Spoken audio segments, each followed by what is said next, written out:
కూటమి ప్రభుత్వం రైతులకు భరోసా కల్పించే దిశగా కృషి చేస్తుందని నరసన్నపేట ఎమ్మెల్యే బగ్గు రమణమూర్తి తెలిపారు. సోమవారం నరసన్నపేట మండలం కొత్త పోలవలస పంచాయతీలో ప్రభుత్వం అందిస్తున్న పట్టాదారు పాస్ పుస్తకాలను ఆయన పంపిణీ చేశారు. అనంతరం మాట్లాడారు. మన భూమిపై మనకి హక్కు లేని పరిస్థితి గత వైసీపీ ప్రభుత్వంలో జరిగింది. మీ అందరు తెలిసిందే, మళ్ళీ మర్చిపోయి ఉంటారు. పాస్ పుస్తకం మీద మన ఫోటో మరి లేదు. మన తాతలు గడించారు, తండ్రులు గడించారు, లేకపోతే మనం కొన్నాం. అటువంటి పాస్ పుస్తకాల మీద ఆవేళ ముఖ్యమంత్రి గారి ఫోటో, మన పొలం గట్లు అద్దుల మీద ఆవేళ ముఖ్యమంత్రి ఫోటోతోటి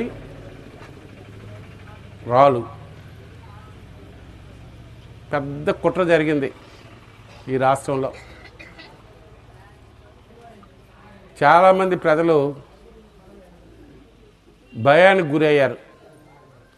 ఈ భూమి ఇంకోటి పేరు నెక్కించి సాడిదే, దానికి పంచాయతీ కలిపి లేదు. మన కష్టం వెళ్ళి ఎంఆర్ఓ చెప్పుకుంటామో, ఆర్డీఓ చెప్పుకుంటామో, జేసీకి చెప్పుకుంటామో, కలెక్టర్కి చెప్పుకుంటామంటే ఆయన పరిధి లేదు. వెళ్తే హైకోర్టుకి వెళ్ళాలి, లేకపోతే ఇక్కడ రిటైర్ అయిన ఎంప్లాయీస్తో కమిటీ అట. ఆ కమిటీ ఏ తీర్పిస్తే ఆ తీర్పే జడ్జిమెంట్. అలాగే మన భూమి పైన కన్ను పడ్డదనుకో, నీకు అమ్మని అడుగుతారు. ఈ ఊరు భూములు మనం అమ్మం, మనం ఎందుకు అమ్ముతాం? మన స్వాధీతం మన తండ్రులు ఇచ్చిన ఆస్తి.